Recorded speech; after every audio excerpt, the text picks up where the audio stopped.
Bueno,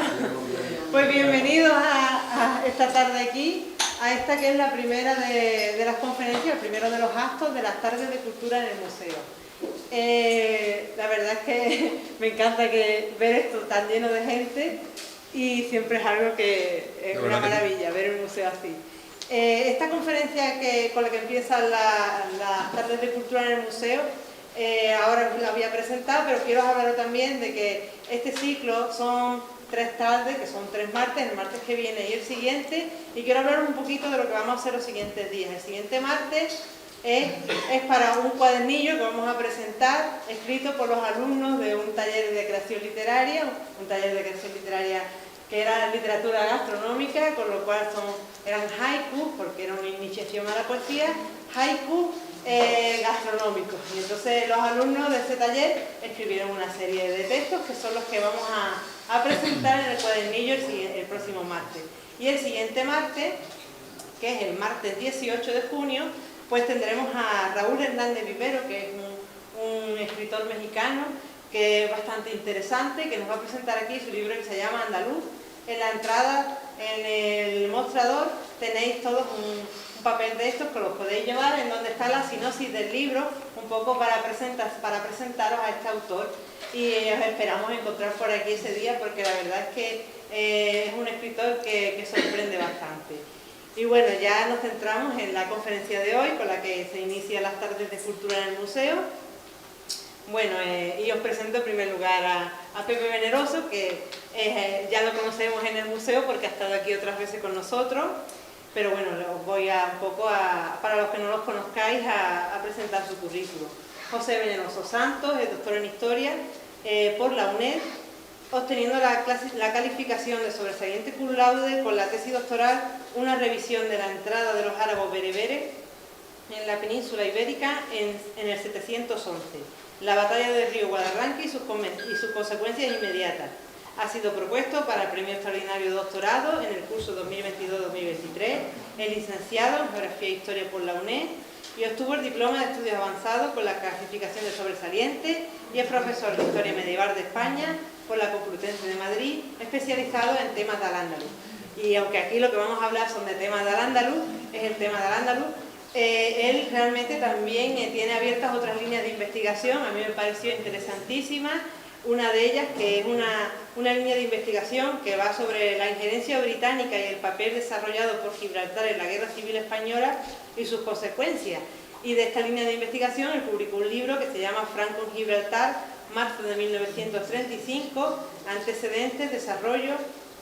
y consecuencias de una conspiración silenciada. Se publicó en Imagenta en 2018 y es un libro bastante interesante para aquellos que vivimos en esta zona, ¿no?, en el campo de Gibraltar. También tiene otra línea de investigación abierta en la que está trabajando en torno al Gibraltar de los Austrias. Es colaborador habitual en la mayoría de las publicaciones de la comarca del campo de Gibraltar dedicadas a la investigación histórica, como Almoraima, Alfaranda, Alcantil, y en otras revistas multidisciplinares como el Cedra y el Cultural de la Línea.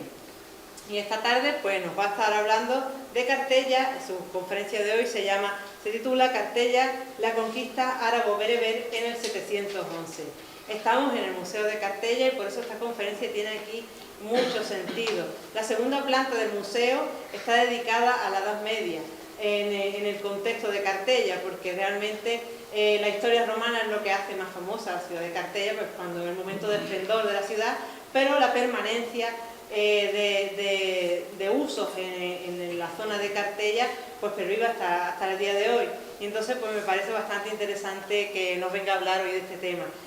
Cuando acabe la conferencia podéis subir a ver el museo y sobre todo a la segunda planta, os lo invito a hacerlo para que veáis un poco. Es una planta, es bastante pequeñito, pero está dedicada a esta fortaleza, a la Torre de Cartagena que había en Cartella y a su historia medieval. Y bueno, ya sin más, pues muchas gracias, Pepe, un placer tenerte aquí. A vosotros, muchas gracias por tus amables palabras. Bueno, buenas tardes. En primer lugar, quiero destacar mi agradecimiento a la Delegación de Cultura en la persona de Ana Ruín, teniente de alcalde y delegada de Cultura de San Roque, al Museo Municipal, y en particular a César Ardana y Alicia Ramos por la magnífica gestión en pro de la cultura que viene desarrollando y que ha convertido a San Roque en todo un referente cultural de la comarca. Y, por supuesto, a todos los asistentes por el interés mostrado a la acogida de este acto. Es para mí un honor y un auténtico placer estar de nuevo en la ciudad de San Roque, porque es una ciudad a la que tanto quiero y al que siempre que vengo me hago sentir como en mi propia casa. Continuando con una serie de conferencias que, como bien ha dicho Alicia, está relacionada con una tesis doctoral que lleva por título una revisión de la entrada de los árabo-bereberes en la península ibérica en 711, la batalla del río Guadarranque y sus consecuencias inmediatas. Fruto de esta investigación, son dos monografías que, si son de vuestro interés, pueden adquirirlas esta misma tarde, las tenemos aquí, que tienen por título Guadarranque, julio de 711, la batalla que cambió la historia de España, e invasión y conquista árabo-bereber de la península ibérica en 711 de Guadarranque al Andalus, y que son partes sustanciales de la tesis doctoral. Bien, a principios del siglo VIII, el mundo mediterráneo se hallaba inmerso en una grave crisis que afecta a todas las sociedades estatales existentes y que va a provocar, entre otras cosas, la ocupación de la península ibérica por grupos árabo-bereberes. Esta ocupación no es un hecho aislado, sino que es una consecuencia más de la política expansiva del califato de Damasco, en lo que se ha denominado acertadamente segunda ola de conquista, y va a representar a todos los efectos, en la zona del estrecho de Gibraltar, que adquiere un gran protagonismo, la ruptura entre el mundo tardoantiguo y alto medieval. Los grupos árabo-musulmanes venían progresando en dirección este-oeste, dominando toda la franja litoral norteafricana, desde Egipto hasta el Magreb. Este avance parece que alcanza su culminación con la ocupación, hasta cierto punto premeditada y de forma perdurable, de la península ibérica. Durante este proceso son enrolados y utilizados elementos indígenas y sin apenas formación militar, en su mayoría bereberes de distintas regiones de la actual Libia, como la Tripolitania, Fesán y Cirenaica, y también de las antiguas provincias romanas de Mauritania Tingitana y Mauritania Caesariensis, entre otras zonas que habían reconocido de forma obligada la hegemonía árabo-musulmana y que paulatinamente pasaron a ser, al aceptar el Islam, como creyentes neomusulmanes. El avance árabo-musulmán por el norte de África se completó a principios del siglo VIII,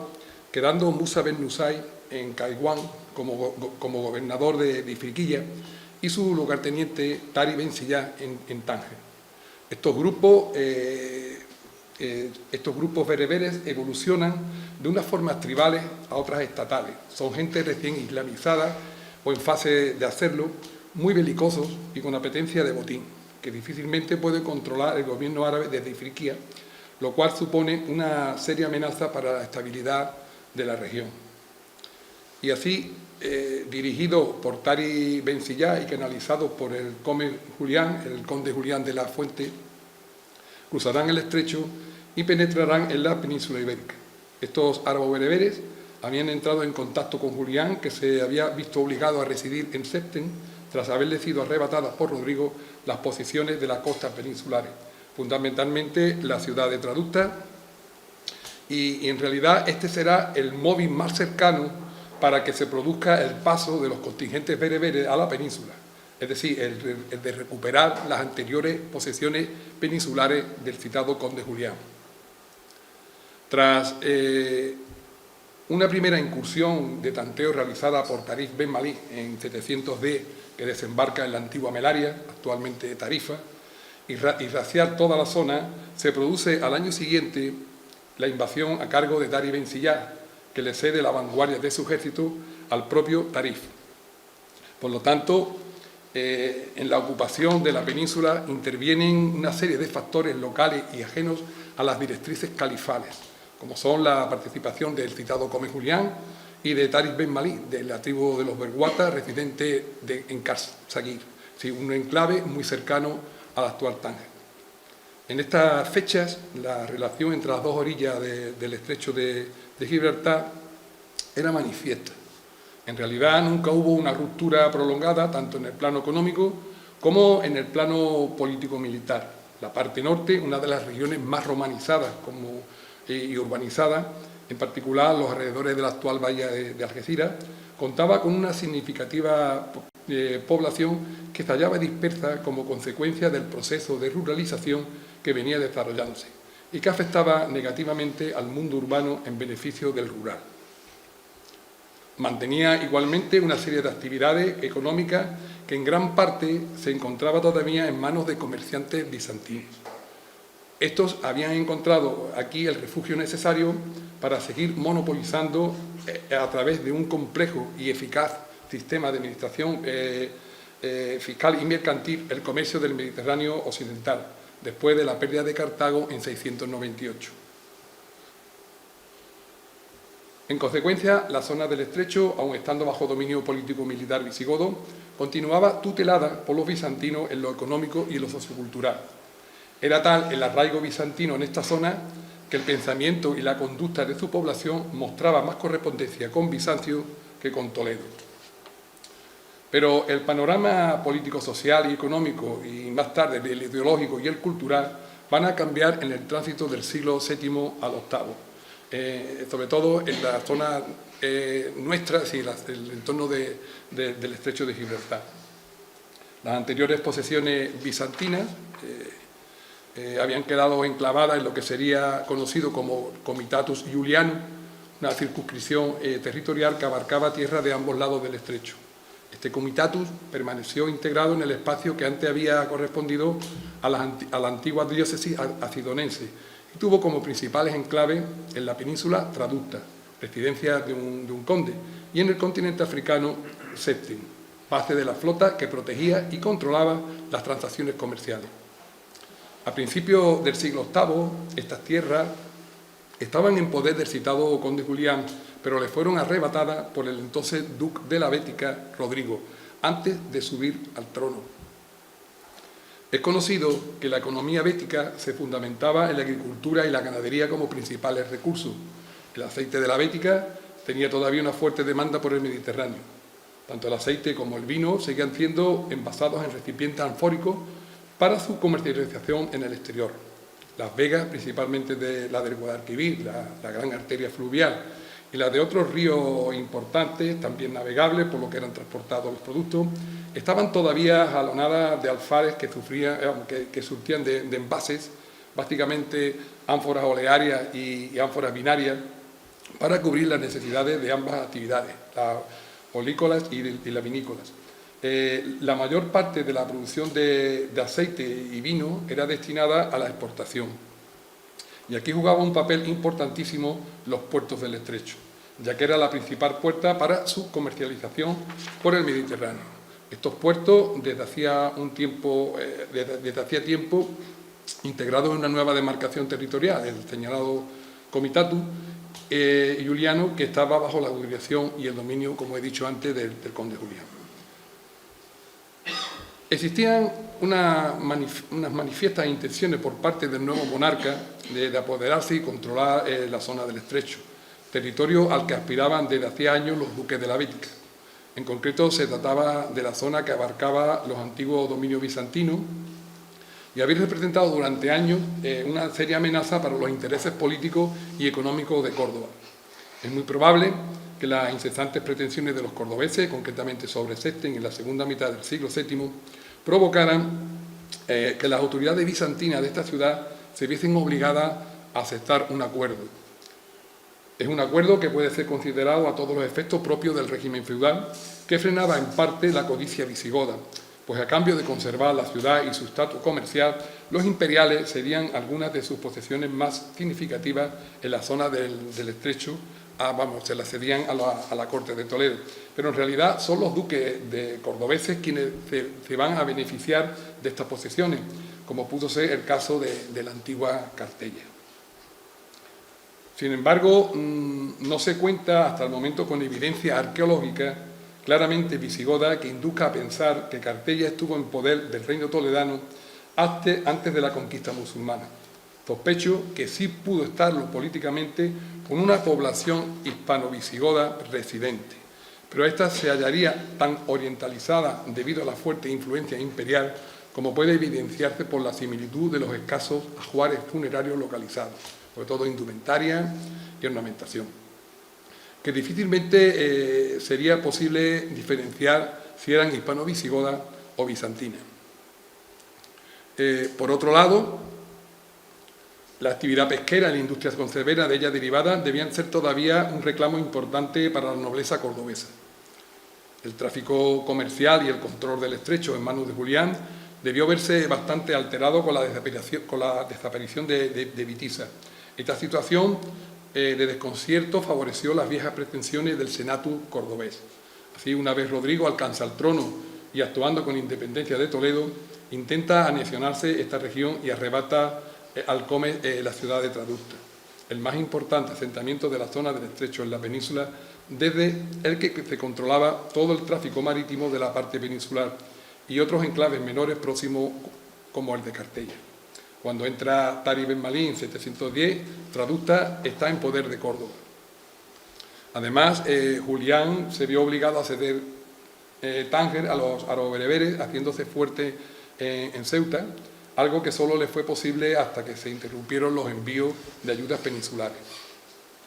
De este modo, la ayuda proporcionada por el Come Giuliano a los árabo-bereberes tendrían su justificación en el afán de recuperar todas sus posesiones peninsulares perdidas, entre ellas Tradusta,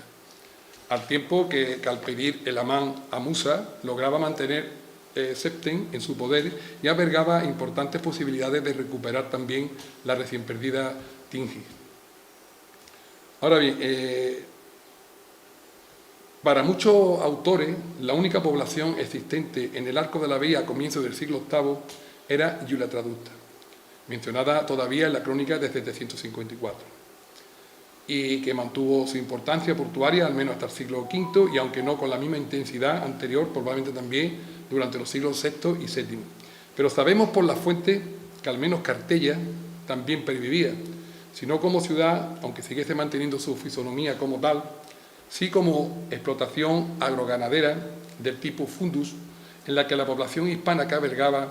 estuviese también dedicada a la actividad de la pesca y a su procesado. No tenemos noticias fiables hasta el momento, por lo que estamos a la espera de lo que la arqueología nos vaya deparando en otros enclaves menores como Calpe, Portusarbu y Caetaria. Cartella continuaba acogiendo un núcleo poblacional, tal como se desprende, entre otros autores, de Benalcárdus, una población residente sobre sus antiguos cimientos. Todavía aparece una zona de residencia que fue conquistada por los árabo-bereberes en 711, y es de destacar que en algunas ciudades de la Bética, de dominio bizantino, como puede ser el caso de Cartella, se había procedido a una cierta remodelación de la ciudad antigua, bajo unas concretas directrices militares y económicas que invalidaban ciertas partes urbanas para centrarse en un espacio privilegiado o reducido. De ahí que se edificasen varios fortines, un barrio residencial y comercial y quizás algún establecimiento eclesiástico. La zona baja de la ciudad se encontraba semiabandonada en torno al siglo VI, en lo que más tarde se instaló una gran necrópolis de inhumación bizantino-visigoda. Un fenómeno quizá similar también en el tiempo a lo sucedido en Tradusta, que futuras investigaciones deberán de aclarar. Pero su importancia como puerto era ya escasa. Este arrastraba desde hacía años un serio problema al venir siendo colmatado por aluviones fluviales. De hecho, este problema persiste y además en los últimos años se ha iniciado un suave y visible retroceso de la línea de costa. Sabemos que Cartella poseía un puerto en una pequeña ensenada, hoy desaparecida, en el interior de la bahía de Algeciras, en la que desembocaba el río Guadarranque. Un río que solía, todavía sucede, arrastrar abundante material sedimentario y que provocaba el aterramiento de su zona portuaria. Creo que este problema, que era progresivo, se agravó a partir del maremoto sufrido en el 365 después de Cristo, como señaló en su día el profesor Precedo, aunque anteriormente ya se había producido varios, sobre todo uno en el siglo I, que es citado por Blanquet, que considero que tuvo una gran trascendencia en el futuro de Cartella. Las excavaciones realizadas en Villa Victoria confirman la existencia de un tsunami que supuso, entre otras cuestiones, la detención temporal de toda su actividad industrial.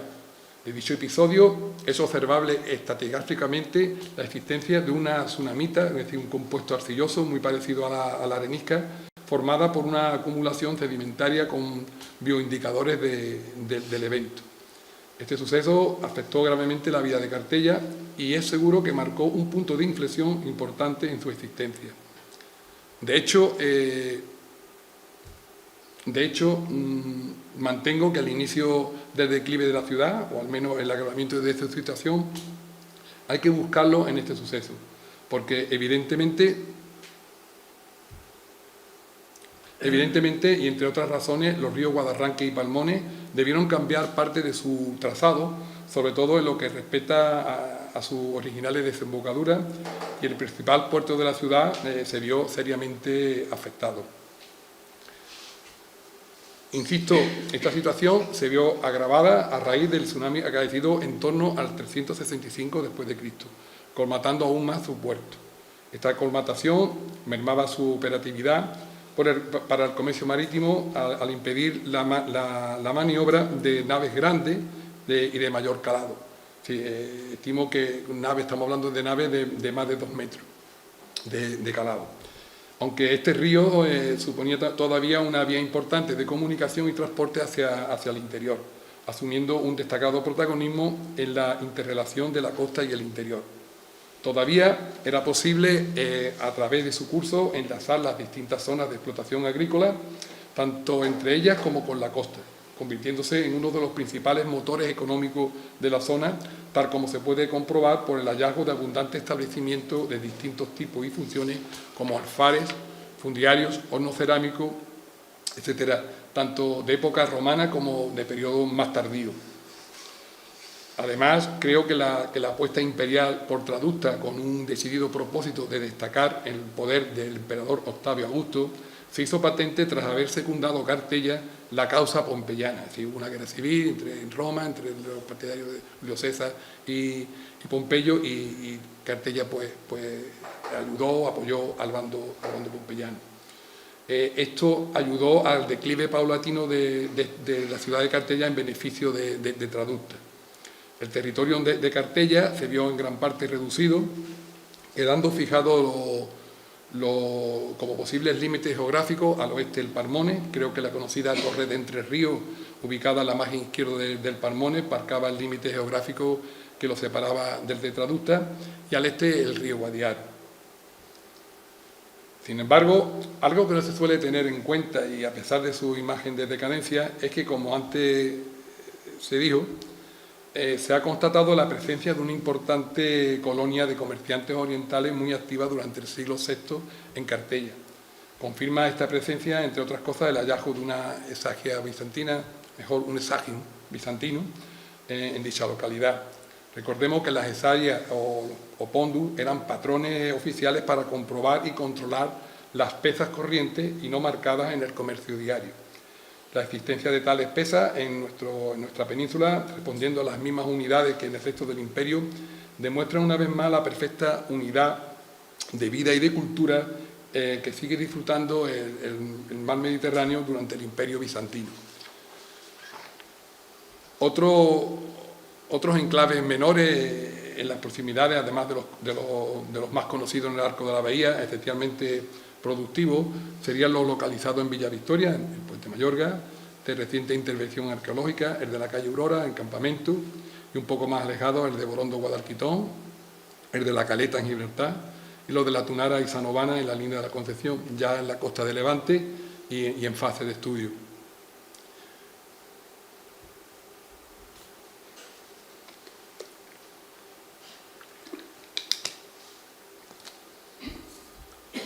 Por otro lado, he de destacar que todas las ciudades romanizadas de la zona se hallaban enlazadas, si no con importantes calzadas, sí con diversos ramales acondicionados para el transporte. Según el itinerario de Antonino, concretamente en el tramo de la calzada Málaga-Gades, que transcurre por nuestra zona, aparecen las siguientes estaciones: Finiana, probablemente sea San Pedro Alcántara; Barbariana, que yo identifico con Barbérsula, el Cortillo de los Canos; Carper Cartella, Porto Albo, para mí Palmones,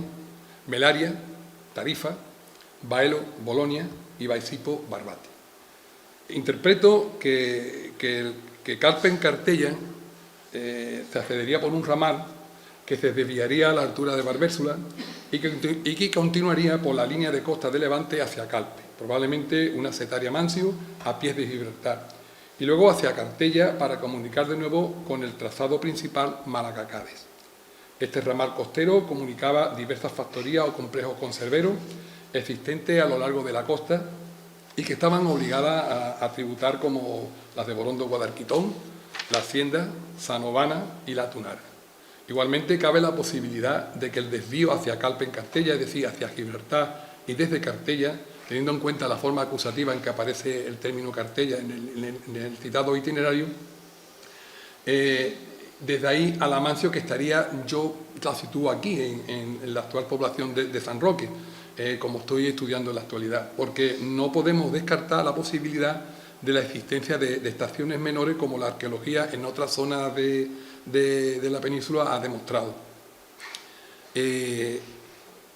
Además, en las inmediaciones de la ciudad de Cartella existía un nudo viario en el que coincidían varias calzadas, como la señalada que desde Málaga se dirigía a Gades y a la que se unía la de Cartella con Hispali. En el itinerario entre Cartella y Gades se esquivaba la zona del estuario del Guadarranque, pasando por la conocida hoy en día Venta de los Timbales, muy cerca del cortijo grande de Guadarranque. Se vadeaba al Palmones por el vado de la Grulla en dirección al Jaramillo, luego tomaba un poco de altura por Bacinete, siguiendo la carretera K221 hasta la Venta de Ojén, para empezar a descender por el Valle de la Almodóvar en las mediaciones de Facina, desde donde existía un desvío que, siguiendo el río de la Jara, llevaba directamente a Melaria. También un ramal partía hacia Baelo por el curso del río del Valle. Otra vía, aunque menor y menos conocida, pero no por ello menos importante y transitada, se internaba por la cuenca del Guadarranque e iba en dirección a Córdoba. Una vía que adquiere en los sucesos de 711 una particular relevancia. Fue, según refieren las fuentes, la utilizada por Neo Pompeyo en el año 45 tras ser derrotado y herido en la batalla de Munda, para dirigirse de forma precipitada y oculta a Cartella buscando refugio, y también fue la utilizada por Tarik Ben Silla en 711 en sus avances hacia el interior de la península tras el derrotado ejército visigodo. Esta ruta, que partía desde Cartella y transcurría por los valles del Guadarranque y de los Gargantas, era con diferencia la más corta y rápida para adentrarse buscando los valles del Guadalquivir. Para ir de Cartella a Sido, es decir, a Medinasidonia, el camino más utilizado se corresponde en la práctica con el que recorre actualmente la cañada de San Roque, Medinasidonia, por el margen izquierdo del Palmones, y que corre paralelo a la A381, para luego girar cruzando por Valdinfierno y continuar por Sanona, Vallehermoso, Ventacorrero y Medinasidonia. Existía otra vía que partía desde Cartella y se dirigía primeramente por el Valle del Guadiaro y luego pasando al Valle del Genal buscaba, tomando altura, la antigua Beci, que yo sitúo en la cercanía de Gaucín. Y desde ahí llegaba a Arunda, a la llamada Ronda la Vieja, transcurriendo por el camino, por el conocido camino viejo de Gibraltar, la Ronda, tan transitado en los siglos XVIII, XIX y principios del XX. En Arunda apareció un importante nudo viario desde el que partían varias vías. Algunas conectaban con la zona del Guadalquivir y otras tomaban distintas direcciones, como la que se dirigía hacia las ricas tierras de Anticaria, es decir, la actual Antequera. En conjunto, la red viaria del territorio de Cartella disponía de unas vías principales o primarias y otras menores o secundarias, muchas también de origen romano. Algunos de estos caminos eran usados según la estación del año, existiendo caminos de verano y de invierno. Un ejemplo es el que desde la antigua Calpe se dirigía prácticamente por la orilla de la playa a Cartella, utilizado en verano y que estuvo en uso hasta bien entrado el siglo XX. La actualidad está ocupado en gran parte por la principal vía de acceso a Gibraltar, la comarcal K34, existiendo otro camino por el interior utilizado en invierno, que aunque todavía es visible, apenas es usado. Este camino, una vez salía de Gibraltar, se dirigía a La Pedrera, zona de cantera, y desde ahí, por la falda de Sierra Carbonera, tomaba rumbo hacia la actual base militar de Buenavista, desde donde por la gasolinera La Rosa se dirigía directamente a Cartella, atravesando los terrenos ocupados actualmente por la refinería Gibraltar San Roque. Según el profesor García Moreno, la red de calzadas se mantuvo plenamente en uso durante los siglos V y VI, hasta el mismísimo curso público, es decir, el transporte estatal, perduró al menos hasta mediados del siglo VII, por lo que también debió estar al menos operativa en su mayor parte en el siglo VIII. Pero además de las calzadas existían otras vías de la comunicación en la zona, como las fluviales, muy utilizadas hacia el interior, como los cursos de los ríos Parmones, Guadarranque, o Garganta y Guadiaro. Así sostengo que a principios del siglo VIII la pervivencia de Cartella como enclave era una realidad, puesto que durante estos años toda la zona siguió con las mismas actividades productivas, tanto agropecuarias como pesqueras, y también porque fue conquistada por los bereberes en 711, tal como aparecen en distintas fuentes. Bien, la incursión de Tari en el 711 tiene un primer y claro objetivo, como se ha dicho antes, ¿no? Un objetivo cercano e inmediato, que es la recuperación de las posesiones peninsulares arrebatadas por Rodrigo a Julián. Es decir, una operación de corto alcance en el entorno de la bahía. Esto es confirmado por el reducido número de tropas movilizadas, mayoritariamente a pie y sin apenas caballería. La zona de la bahía había quedado prácticamente desguarnecida de tropas al hallarse Rodrigo combatiendo a Aquila, un hijo de Vitiza, que se había trincherado en la zona norte, en concreto en la Narbonense, por lo que la situación es bastante favorable para que las tropas de Tari puedan desembarcar en nuestra zona. El factor sorpresa pues tenía, al menos en los inicios que haber sido, tendría que haber sido fundamental en las operaciones de 711, pero debido al recelo despertado por la anterior incursión de Tarif, la población estaba alertada y la costa se hallaba más vigilada, lo que impidió un primer desembarco previsto en los alrededores de Cartella. En concreto, si tenemos en cuenta los fondos marinos, yo lo ubico en lo que es la colonia de Puente. Es decir, así lo señala el Aquamaimúa, una vez pasaron el estrecho en las 4 naves seguidas por el Come Julián y ya en la cercanía de las bocanas de la bahía, las naves en apariencia cargadas con mercancías pusieron rumbo a Yulatraducta, con confianza y sin alentar al puerto, que es un puerto que estaba acostumbrado a la presencia de naves,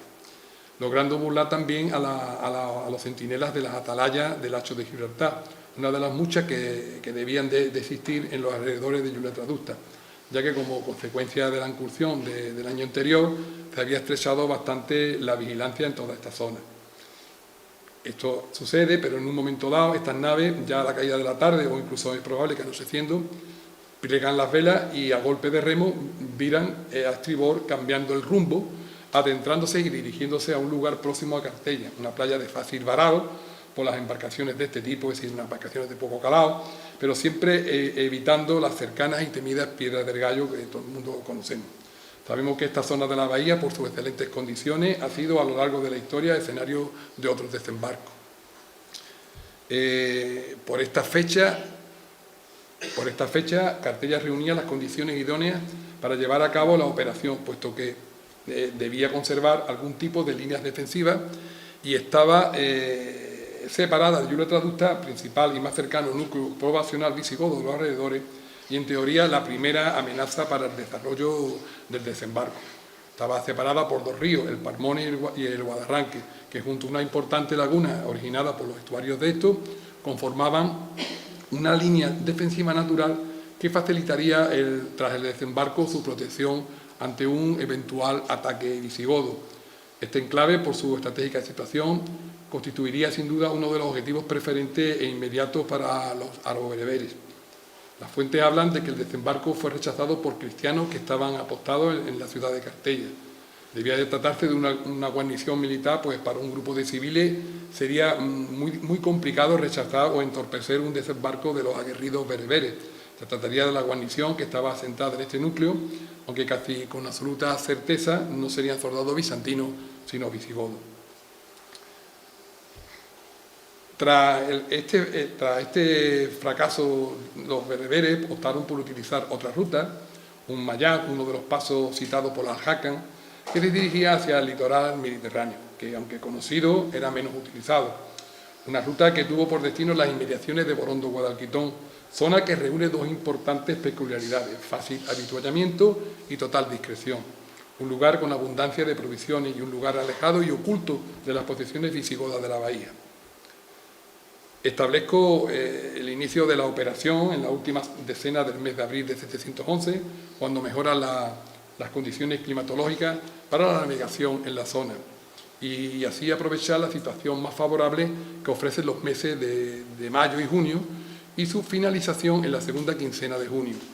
Entre esta fecha y mediados de julio se completó la llegada de las tropas reclamadas por Tari, que había tomado ya Cartella y el arco de la bahía ante la inminente batalla con Rodrigo. Además, Julia Traducta es neutralizada, aunque no hubo acción de armas, siendo probablemente el primer pacto realizado en la península entre visigodos y árabes musulmanes. Hubo, sin embargo,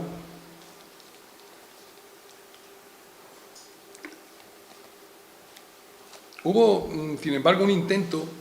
de rechazar esta operación, un hecho que las fuentes suelen silenciar y al que apenas se le ha dado importancia, y el efectuado por Sancho, un sobrino de Rodrigo, y en aquel momento duque de la Bética, cargo al que había accedido tras la coronación de Rodrigo. Residente en Córdoba, y al tener noticias de lo que estaba ocurriendo en la zona de nuestra bahía, viene al encuentro de los bereberes acampando las tropas cordobesas en las inmediaciones de Cartella, porque lógicamente el principal objetivo de Sancho en ese momento era entorpecer y neutralizar la operación de desembarco, un desembarco que situaba en Gibraltar, y la instalación de las tropas de Tari, que todavía se estaban llevando a cabo, incluso impedir un posible avance hacia el interior.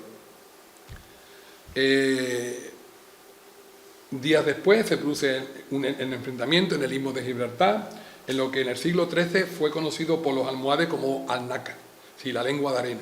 y en el siglo XIV como el Arenal por los castellanos leoneses de Alfonso X. Este intento fracasó al caer en una trenzada trampa de los bereberes, porque posicionados los visigodos frente a la mole del Peñón, esperando un ataque frontal desde esta posición, fueron sorprendidos por la retaguardia por las tropas bereberes posicionadas en la zona de Borondo-Guadalquitón. La zona que, bajando por las estribaciones de Sierra Carbonera, atacaron a Sancho, siendo derrotado. Ahí en la imagen aparece la leyenda de los bereberes en amarillo, pero debería aparecer roja. Es que me lo ha jugado el programa, no sé por qué, pero aparecen los dos amarillos. No sabemos si muere o logra huir Sancho, pero lo cierto es que más tarde Rodrigo vuelve a caer en una celada de parecida planificación. Una vez consumada la derrota de Sancho y cuando pudo contar con las fuerzas suficientes, Tari Ben Malí aseguró estratégicamente su posición tomando Cartella, para lo que la atacó de forma inesperada por la parte más vulnerable en esos momentos, es decir, por el interior, por la zona norte de la ciudad, que anteriormente pudo haber sido la más protegida, pues opino de que aquí estaba situada su principal entrada. Considero este sitio más vulnerable porque tanto el río como la bahía hacían de protección natural a las otras posibles entradas a la población, que además era, recordemos, por donde ya se había intentado entrar en un primer desembarco y donde se había producido un primer ataque, el que fracasó y que condicionó toda la operación. Además, pienso que Cartella se había organizado previendo un ataque musulmán por la línea de playa desde Gibraltar. Por lo tanto,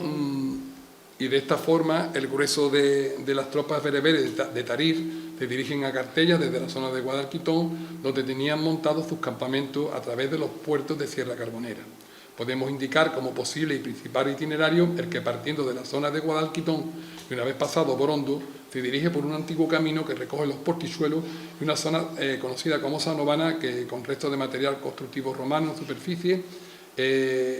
como ladrillo y tegulay, que localicé hace unos años, y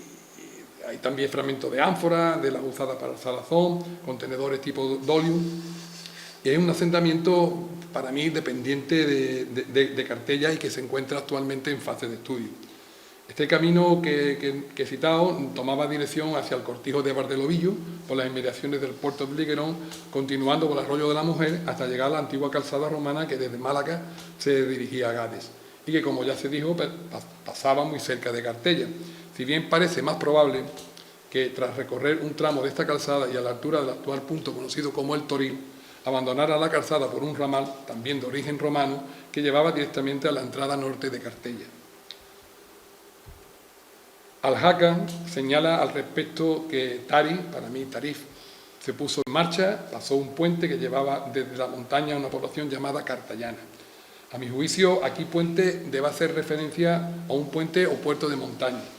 Existe cierta confusión al respecto, sobre todo porque las grafías de ambas palabras en el árabe de la época son aparentemente parecidas. Identifico este paso con los puertos y los portichuelos entre la zona de Guadalquitón y Cartella, o incluso entre esta población y la más cercana, Sierra Carbonera, zona que presenta una orografía más abrupta. Tampoco sería totalmente absurdo considerar que puente se refiere aquí en realidad a istmo, sí, es decir, el puente de tierra que lleva de la montaña de Gibraltar a una población, Cartella, pero no existe, al menos que yo conozca, ningún dato que confirme o articule esta posible interpretación. He contemplado también la posibilidad de que realmente la población sea Giuletraducta y no Cartella, como parece que se desprende de algunas fuentes que señalan. Cuando Tari abandonó las fortalezas de la montaña y sometió a Algeciras, la noticia le llegó a Rodrigo que estaba en una expedición militar. Creo que esta identificación nacería básicamente de una confusión, la de hacer corresponder a la población de Cartallana Algeciras con la posterior Algeciras Al-Hadra.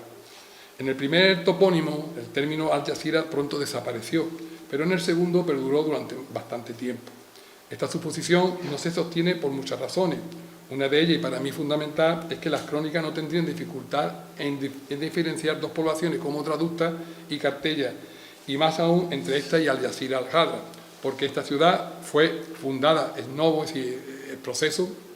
y sería fácilmente reconocible como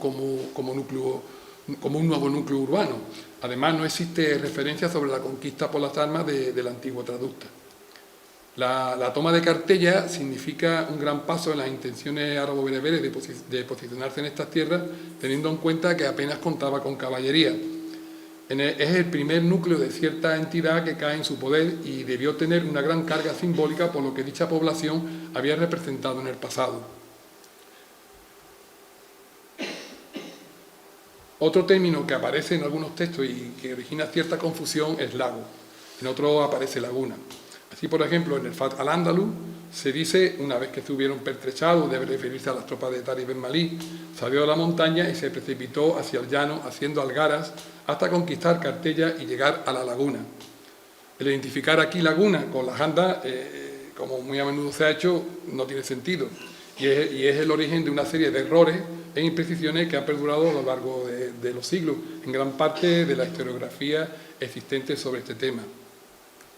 Tampoco en este caso se debe reconocer este lago como la bahía. En mi opinión, en esta zona y por esta fecha, la línea de costa estaba situada más al interior que en la actualidad,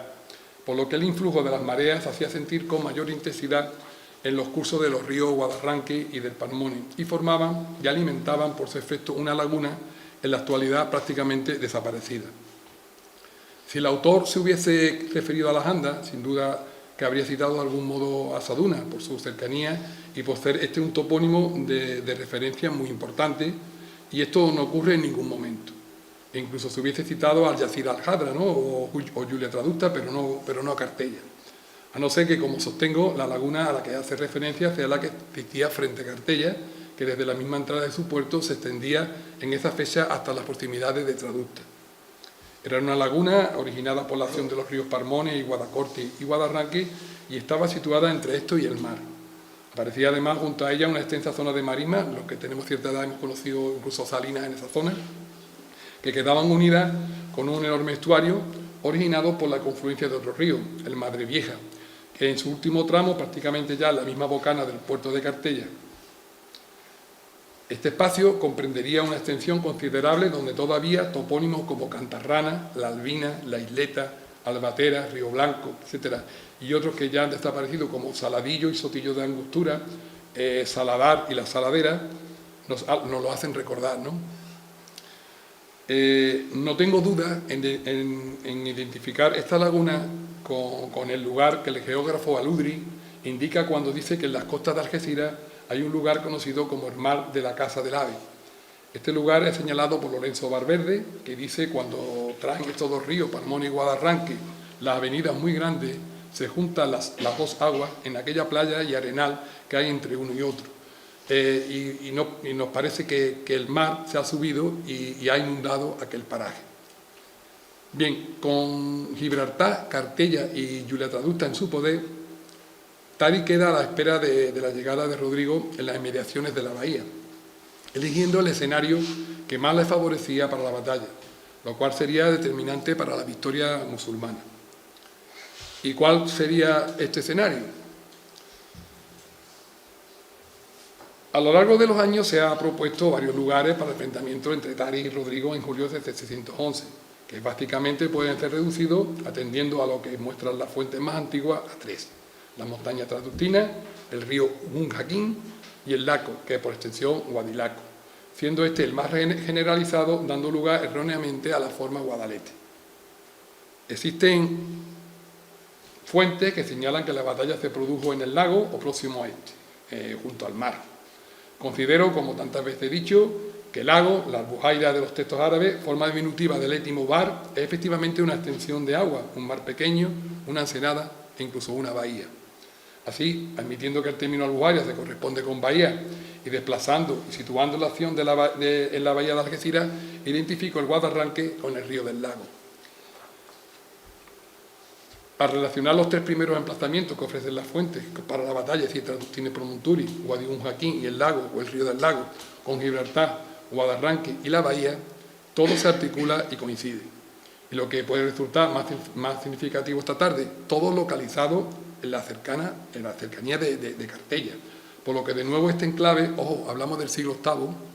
adquiere un protagonismo. En concreto, localizo el enfrentamiento en un lugar, en un paraje conocido como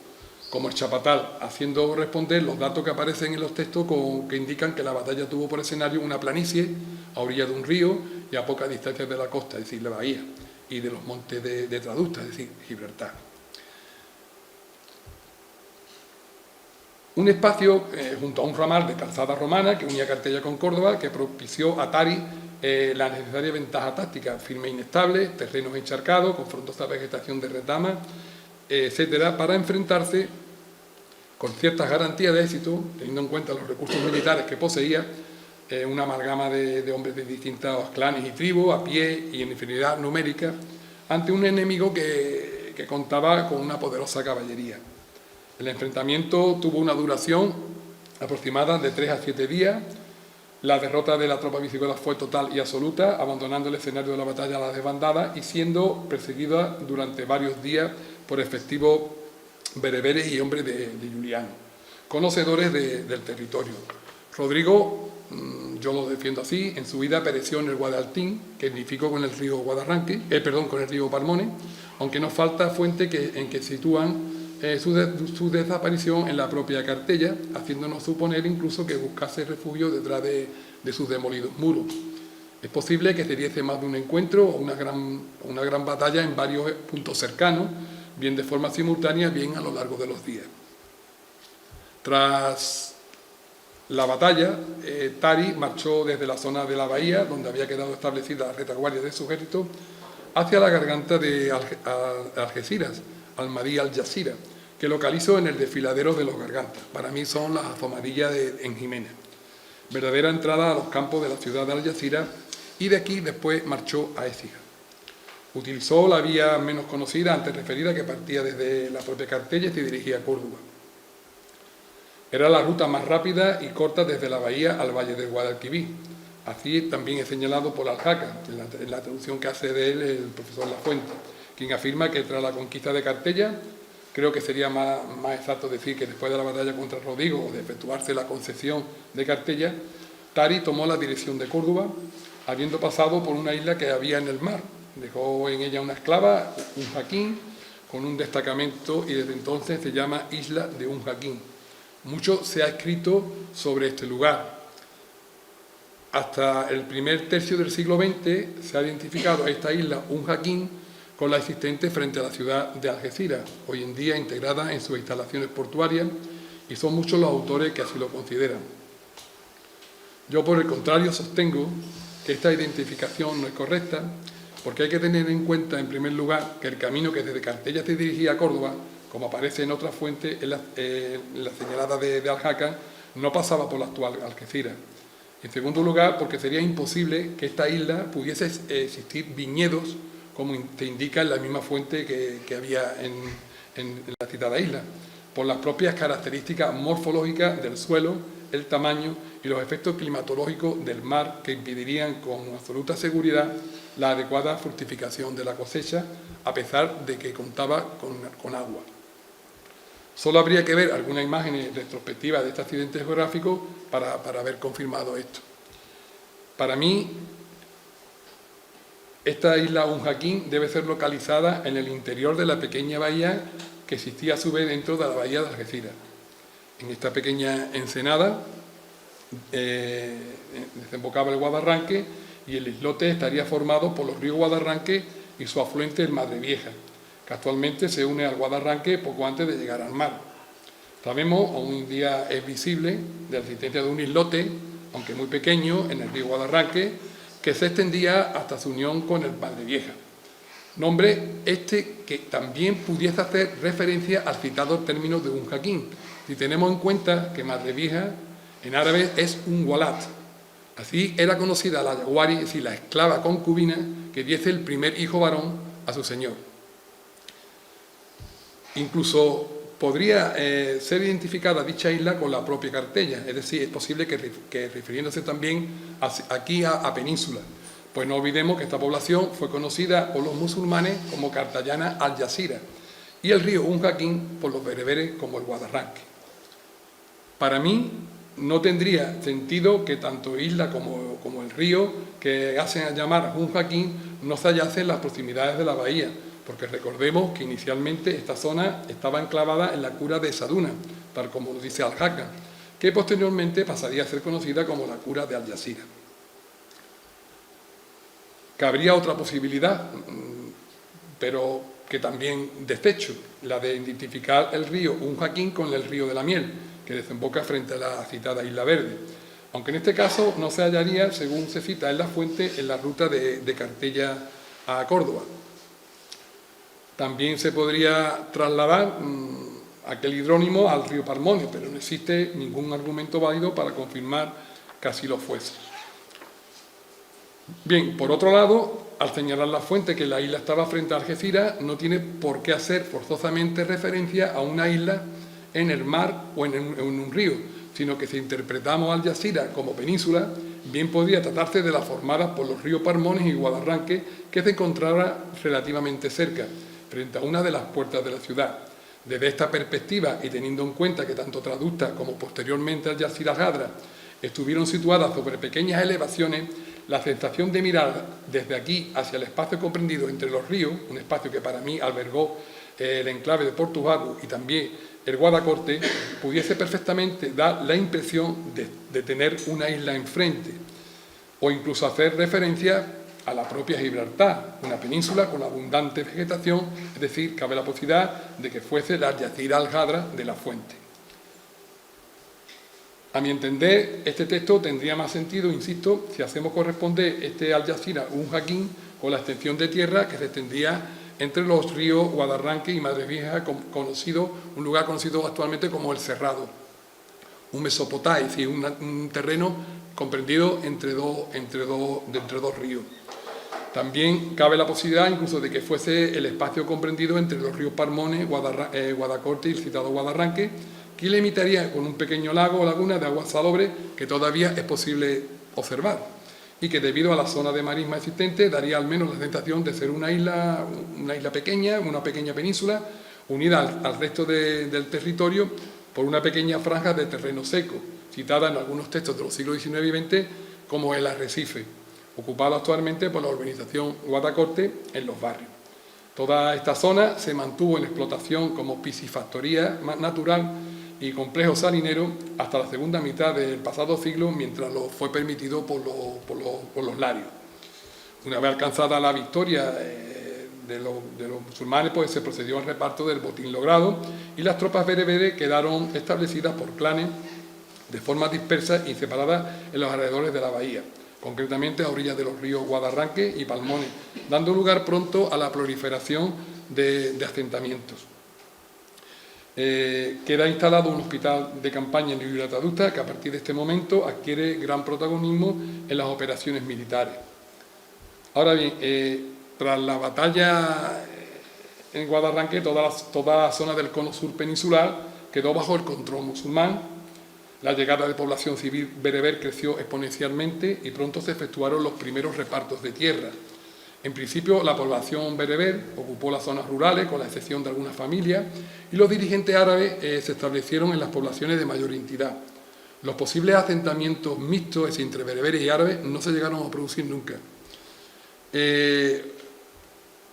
efectúan los primeros repartos de tierra con el objetivo fundamental de consolidar una retaguardia, maniobra imprescindible antes de internarse en la península, para controlar y organizar el espacio, lo cual fue decisivo en el proceso conquistador. Destaca la concesión del enclave de Cartella a Tarif Ben Malí como ista, es decir, una especie de feudo,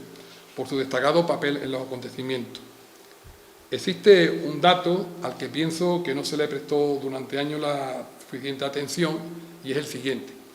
Tarif Ben Malí tenía como gentilicio al-Maifiri, y como ya indicó el profesor Pedro Chalmeta, la conquista y el control del arco de la bahía fue llevada a cabo por Tarif Ben Amir al-Maifiri,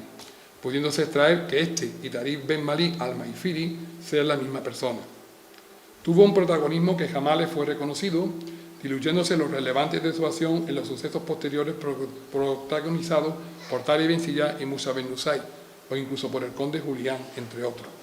Creo, siguiendo al mismo autor, que el gentilicio al-Maifiri es adoptado por los Banu Tarí en calidad de término de clientela de la tribu árabe y no por ser miembro originario de esta. Este nombre, al-Maifiri, aparece posteriormente formando parte de la genealogía del poderoso y legendario Hajji Ben Amir al-Mansur, es decir, el Almanzor de la Fuente, al que un antepasado suyo le había sido concedida como ista la plaza de Cartella, por haber participado en la entrada en la península con Tarif Ben Ziyad en 711. Por lo tanto, defiendo la idea de que Almanzor procedía de este ista concedido a su antepasado.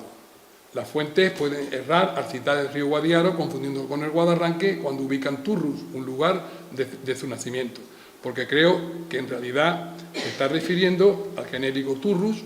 y no a una población determinada. Así sería cuando se refieren a la denominada Torre de Alquería o Torres de Vega, que darían lugar después a las casas-torres tan frecuentes en Al-Ándalus y de cuya existencia tenemos constancia en la zona de Guadarranque en 1594. En este año consta una casa-torre situada en el cortijo de Guadarranque, pudiendo referirse al actual cortijo grande de Guadarranque o, como parece más verosímil, en la propia Cartella, al cortijo de Rocadillo y a Turrus Cartayana, es decir, Torre Cartagena. Aunque también podría tratarse de la Torre de Alonso Calvo en Guadacorte, citada en el siglo XVI, o la casa-torre de Taraguilla, también a orillas del Guadarranque. Además, ambos ríos, Guadarranque y Guadiaro, estaban en la cora de Algeciras, por lo que todavía era más fácil la confusión. Así, cuando Al-Marracusi dice que Almanzor era originario de la ciudad de Algeciras, de una aldea de su distrito llamada Turrus, a orillas del río Guadiaro, confunde este río con el Guadarranque, porque no tendría sentido conceder una propiedad del tipo Turrus a un berguata, es decir, a un bereber de la tribu berguata, en tierra de la zona de Guadiaro, que estaba ocupada por los bereberes de la tribu Arus, es decir, no tenía mucho sentido. Lo lógico sería concederla en el lugar en que su participación fue decisiva, a orillas del Guadarranque, suposición que vendría refrendada por la pertenencia de Almanzor a la familia de los al-Maifiri. Este enclave quedó en poder de los Banu Tarí al-Maifiri al menos hasta tiempos de Almanzor. Fueron los cronistas posteriores, por iniciativa propia o incluso a instancia del propio Almanzor, quienes se afanaron en buscar una ascendencia árabe y alejar su origen del Guadarranque y de Cartella para que no se le relacionase con un posible linaje bereber que mermase sus aspiraciones políticas. Es más, Ben Said al-Maghribi señala que cuando Benamir se instaló en Córdoba, venía de una alquería conocida como Curtis, de la zona de Algeciras al-Ghadra, donde, recordemos, también existe este topónimo, Oidacorte o Guadacorte, muy cerca de Cartella y del Guadarranque. Es posible señalar que algunos topónimos más se podrían estar en relación con la presencia de los almaifiri en la zona de Cartella, entre ellos Fonteta, del que ya se ha señalado que en alguna ocasión que bien podría derivar de Fonte de Tarif o de Tarif, es decir, dada la similitud de la grafía de ambos nombres y la pérdida de la última sílaba. Tal como se ha perpetuado el topónimo, podría corresponderse con uno u otro personaje. Más confuso sería el término Miraflores, al que también hipotéticamente podría asociarse a causa de una pronunciación defectuosa por parte de la población autóctona, debido a la metátesis por similitud de sonido del término almaifiri, pudiendo haber dado origen al topónimo Miraflores, citado en el siglo XVI como referencia a una fuente. Pero es conocido que este término se ha vinculado con frecuencia con el marquesado de los Miraflores, aunque no existen datos suficientes que lo confirmen. Podría tratarse de la misma fuente y también se ha vinculado a un manantial, a un prado, etc. Existe otro topónimo que en alguna ocasión se han vinculado a este linaje y es el de Benalife, para mí posiblemente derivado de Banu Alif, es decir, los de Ali, los primeros, o un término muy similar y que actualmente se correspondería con la población de Campamento en San Roque, y en parte del término de la línea, como eran las piedras antiguas que se llamaban antiguamente las piedras de Benalife y actualmente se llaman las pedreras. En aquellos momentos el Ista de Cartella comprendía un espacio más reducido del que antiguamente había gozado la ciudad. Se correspondería con las tierras comprendidas entre los ríos Parmonia o Guadarranque y el Guadiaro, y se extendía desde la costa hacia el interior con unos límites más imprecisos hasta el curso del río o Garganta. Estas tierras fértiles y con suficientes recursos hídricos, de forma que, como señala Alin Yari, los alrededores de Cartella estuvieron sembrados de cereales durante el siglo XIII, y cabe suponer que lo mismo sucedería en el siglo VIII, porque hasta la construcción de la refinería Gibraltar San Roque de César, en los años 60 del siglo pasado, todavía aparecían los campos sembrados. Por otra parte, creo que Cartella conservaría cierta actividad comercial relacionada con la pesca durante los siguientes siglos, como parece ser confirmado por las recientes investigaciones que se están realizando. Por último,